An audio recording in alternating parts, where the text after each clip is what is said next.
Tuloy ang pagbuhos ng tulong para sa mga naapektuhan ng giyera sa Marawi City.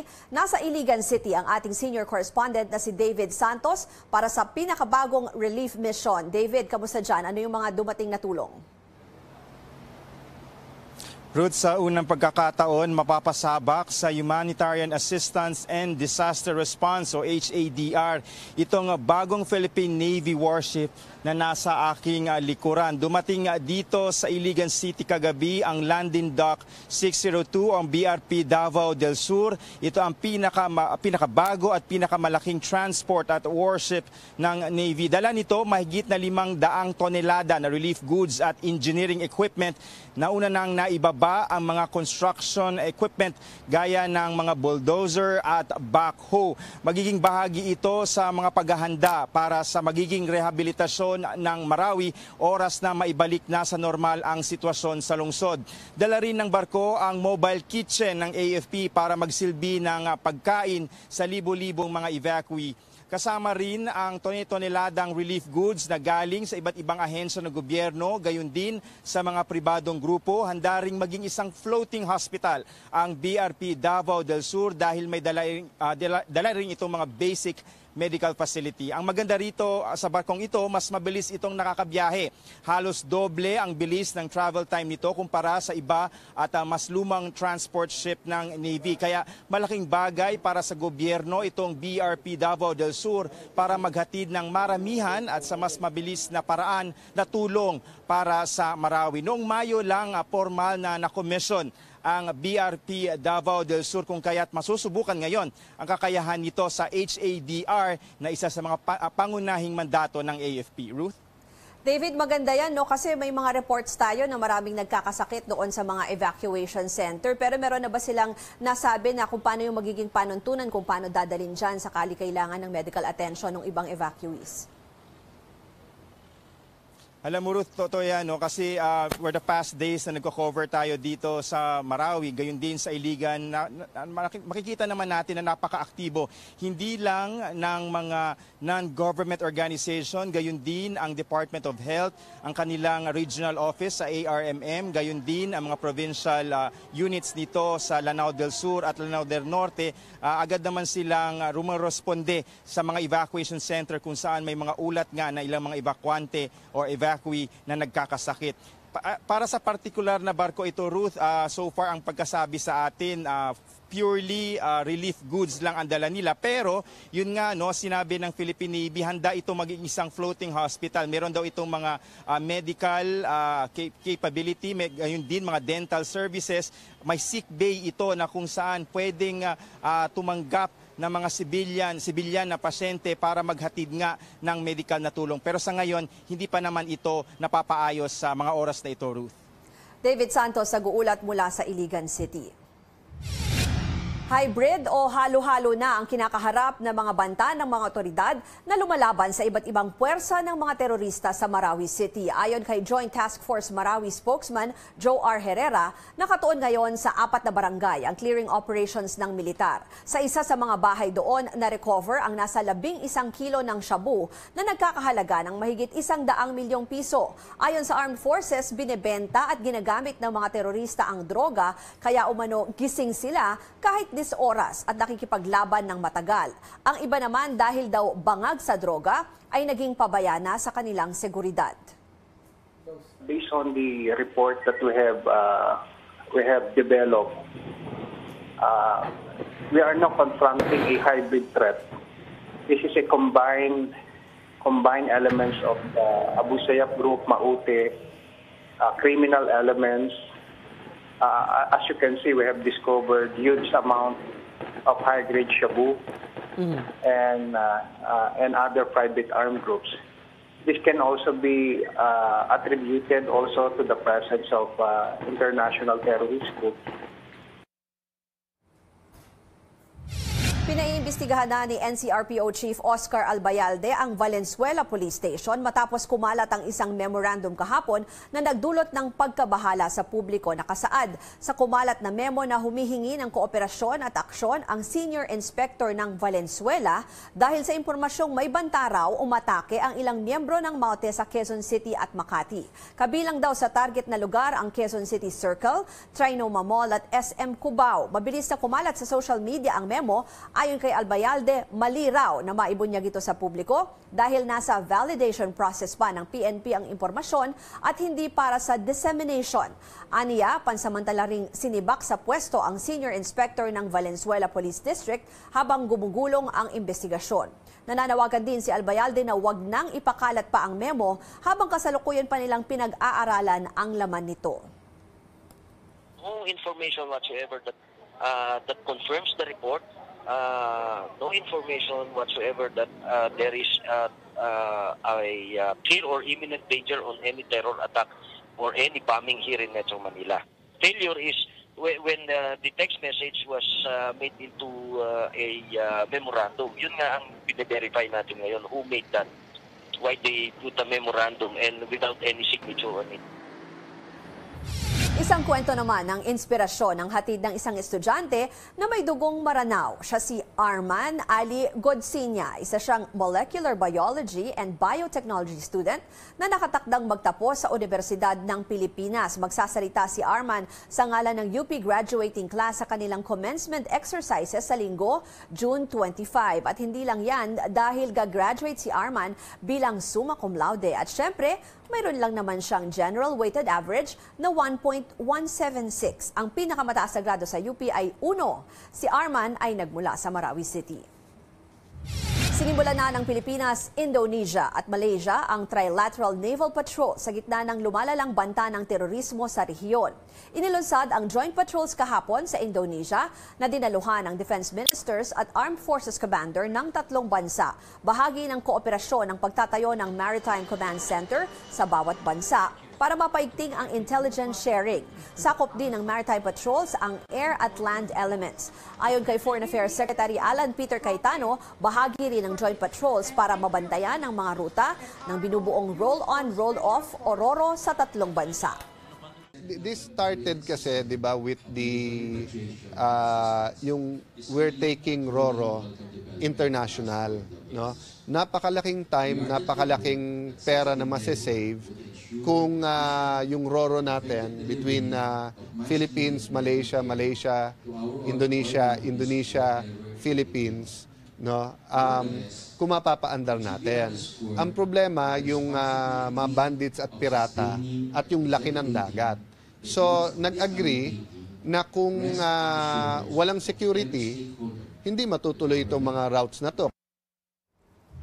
Mga balita sa labas ng bansa, namatay na si Otto Warmbier, ang American student na idetene ng North Korea. Kababalik lamang ng 22 anyos na binata sa Estados Unidos noong nakaraang linggo matapos ang 17 buwang pagkakakulong sa North Korea. Una nang sinabi ng mga doktor na unresponsive wakefulness ang kondisyon ni Warmbier at nagkaroon siya ng brain damage sa loob ng piitan.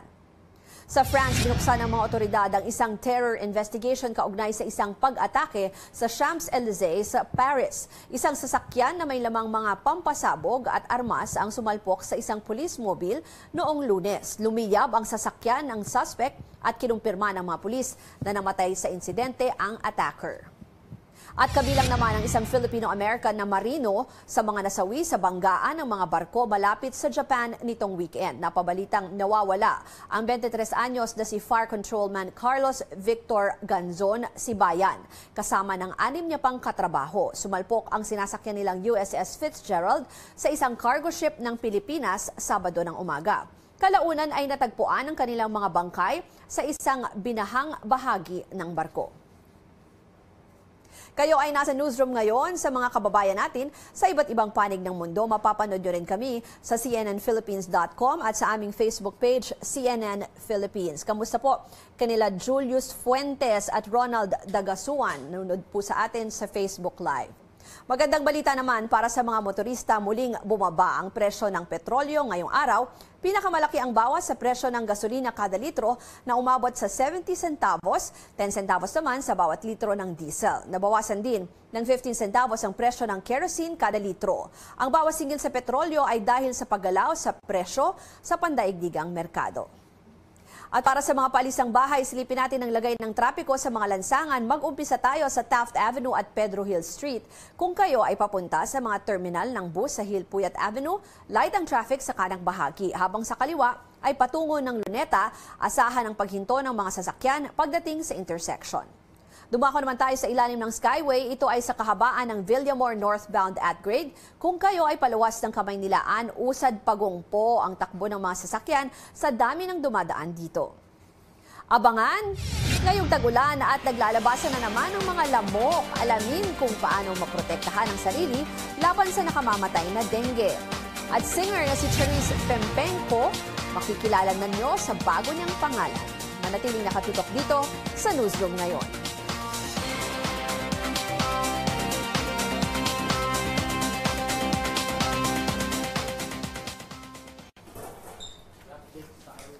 Panahon nauuso ang sakit na dengue. Bagamat bumaba ng mahigit 30% ang bilang ng mga kaso ng dengue sa Pilipinas sa unang 5 buwan ng taon sa halos 36,000 cases ayon sa Health Department, dapat pa ring mag-ingat kontra dengue. Karamihan sa mga bagong kaso ng dengue na itala sa Central Visayas, Central Luzon at NCR. Marami naman sa mga biktima, mga bata na nasa 5 hanggang 10 taong gulang. Ngayong Dengue Awareness Month, tatalakayin natin kung paano makiiwas sa pagkakaroon ng dengue. Kasama natin si Dr. Rodora Cruz, Manager ng National Dengue Program ng Department of Health. Magandang umaga po, Doc.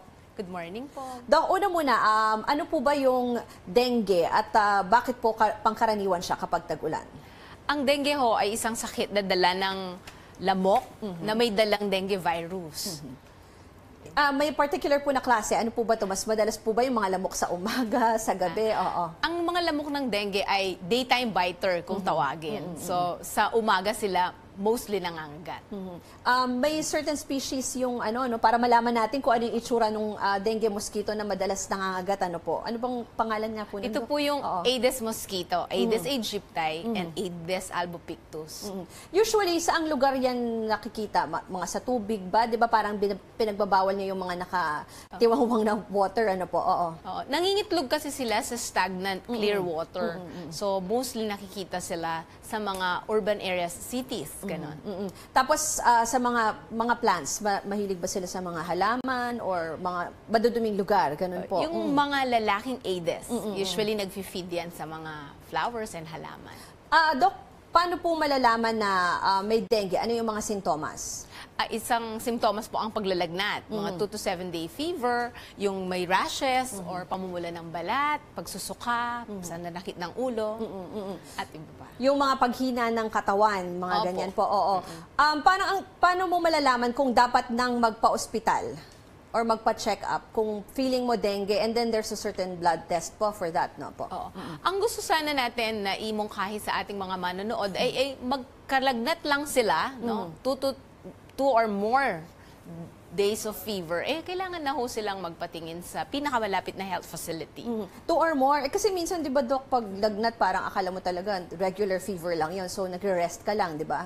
So, ganun medyo pag mahigit 2 araw na magpa-check up ka na. Yun nga, may kaakibat na ho na pananakit ng ulo, panghihina ng katawan, pagsakit ng muscles, o pag may lumabas po ng mga rashes sa balat.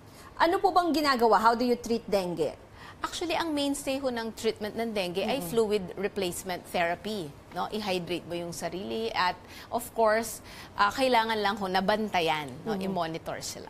Ano po ba yung parang sinasabi yung sitwasyon ng isang pasyente kung delikado na yung dengue? Sinabi nyo nga yung lagnat. Ano pa po yung mga danger bakit po ba signs, sinasabing nakakamatay ang dengue? Opo, dahil may mga danger signs na kailangan bantayan. Tulad ho ng spontaneous bleeding o yung tuloy-tuloy na pagdugo, or mahina po pero mabilis ang pulso, nahihirapang huminga. Ito po mga bagay na to to na kailangan bantayan. Ito ang mga tinatawag na danger signs. Pag kailangan ganun i-confine na at obserbahan na sa ospital. Pag yung common ho na sinasabi nila pag nagka-dengue ka na, hindi ka na ba magkaka-dengue or mas prone ka ba sa dengue? Ano ba talaga yung totoo, Doc? Actually po, sa buong lifetime natin, pwede tayong magka-dengue 4 times. Okay. Kasi meron maximum na ba yun? May ganun na. Kasi meron pong 4 serotypes ang dengue. Ito ang dengue 1, 2, 3, and 4.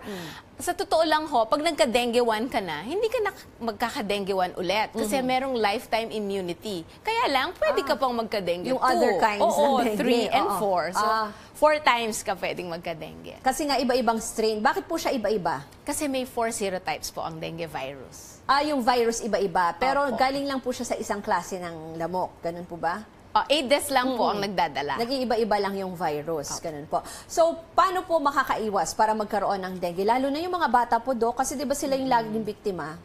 Opo. Sa ating pong mga kabataan na sila lagi ang nakikita ho natin, no, na target, nakita nyo naman sa mga datos na sinabi nyo, dapat po sila ay manatiling long sleeves pag nasa labas ho, or mag-protect ng sarili nila. Pwede hong maglagay ng insect repellent, no, ang ating mga kabataan. At sana ho, sa ating kapaligiran, ay panatiliing malinis ang kapaligiran, hanapin ang mga pinamumugaran ng mga itlog ng lamok para hindi na po ito maging adult mosquito. Yung say no to indiscriminate fogging, ano po ibig sabihin nun, Doc?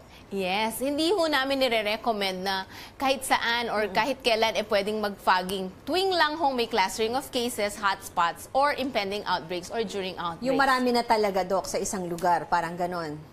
Pag pag may clustering of cases and Clustering of cases. Yes. Opo. Ma'am, yung tawa-tawa daw po, nakakalaban ba yun ng dengue? Actually po, may mga studies pa pong ginagawa, hindi pa po tapos, kaya hindi din po natin masabi yung resulta nito. Pero ang pinakamagandang advice lang ho ay yung mag-hydrate sila. Mag-inom, uminom ng maraming tubig. Ma'am, you were saying na there's also a vaccine available.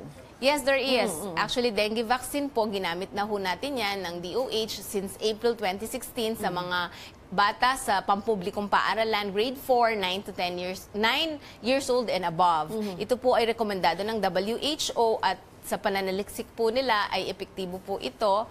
At ito ho ay recommended as a strategy sa ating comprehensive strategy for dengue. Ma'am, pag ganyan po, saan po sila pwedeng kumuha ng information saan makakakuha ng vaccine and other details in fighting dengue? For now po, ang dengue vaccine po ay available po na binigay ng DOH sa mga pampublikong paaralan nga po, 9 years old and above, grade 4 students, since April 2016. Pero patapos na po yung 3rd dose kasi 3 doses po ito eh. Okay. So, sa contact number na lang po ng DOH, ma'am. Opo. Ang contact number po natin ay 651-7800. Okay, pwede thank po kayong you. tumawag dyan. Pati sa mga health centers, available po ba yung vaccine or sa mga schools lang po? Sa mga schools. Okay po. Maraming salamat kay Dr. Rodora Cruz ng National Dengue Program ng Department of Health. Abangan, biyaheng Cavite, Laguna, mababawasan ng mahigit 1 oras sa tinatayong CalaX o Cavite-Luzon Expressway. At kilalanin si Jake Zyrus, ang isang malaking pagbabago sa singer na si Charis Pempenko. Manatiling nakatutok sa newsroom ngayon.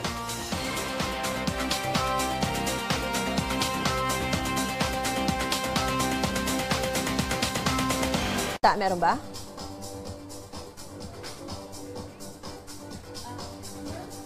Okay, Hanggang April 2017 lang sa schools eh. April 2017. Oo. hanggang kailan daw? Noong April 2017 lang. Sorry. Yung sabihin dyan, ma'am. Okay. So yung vaccine, ma'am, pakiulit lang, yung dengue vaccine is available only until April 2017. for the first dose. For Kasi the first. natapos na po yung 3 doses. Okay. So ang isang bata po ay kailangan ng 3 doses of the dengue vaccine. Paano po yung gustong maka-avail na taga-private schools? Sa mga private clinics na ho siguro. Meron din sa schools nila. Meron din po yan. Private clinics po ng mga Okay. doctors. Magbabayad po sila sa mga doktor. Okay. Tapos po, ma'am, ulitin lang natin yung reminders niyo po para maiwasan po yung dengue. Sabi niyo po, daytime siya. So, Daytime usually pag biter. daytime, ano pong dapat nilang gawin? Magsuot ng long sleeves? Opo. Kailangan pong proteksyonan ng sarili nila, self-protection, pwedeng maglagay ng insect repellent, tapos magsuot ng mahabang damit kung dengue prone ang kanilang area Lugar, opo. or high risk siya of dengue. Di ba po, minsan ina-identify po natin yung mga lugar na dengue prone, ano po, dito Opo. kunyari sa Metro Manila. Bakit may ibang lugar na mas dengue prone kaysa sa iba? Dito po, yung mas maraming nakikita ang mga lamok at nandito din po yung mga pwedeng carrier, like merong mga dengue infected persons doon na hindi pa nagagamot. Kaya mas madalas, parang hawa-hawa sila kasi Opo. palipat-lipat yung mga lamok, ganun, ma'am. Opo, ganun Pero po yung kanina, kasi akala rin, like even my brother, he was saying na pag nagka-dengue daw, lagi daw magkakaroon. Pero ulitin lang natin na kasi nga, magkakaroon ka lang nung ibang type ng dengue. Yes, yung Pero ibang 4 times ka pwede magkaroon kasi Oo, 4 times po. 4 na klase yung virus. Opo. Yung serotype niya, dengue 1, dengue 2, 3, and 4. Okay. Tapos yung mga, yung gamot for that, you only treat the symptoms or paano ba? Sinabi nyo, hydration lagi. Oo. Opo. Wala pong definitive cure ang dengue. Ang mainstay lang po is fluid replacement therapy. Fluid lang talaga. Asin? Tama ba? Asin yung tanong nyo? Hindi, may aspirin. Okay daw po ba yung aspirin? Akala ko asin eh. Iniiwasan ho natin ang pagbigay ng aspirin. Okay. Dahil po, gusto nating iwasan ang risk of bleeding. Increased risk of bleeding. So wag mag-aspirin. So Opo. ano yung mga paracetamol na lang? Paracetamol lang. Okay, alright. Opo. Okay na po. Thank you, Doc. Salamat. Thank you so much po. Thank you po. 20 na lang, 20. 15 na lang, 15. Ma'am, take 19 float 20 na tayo. 18.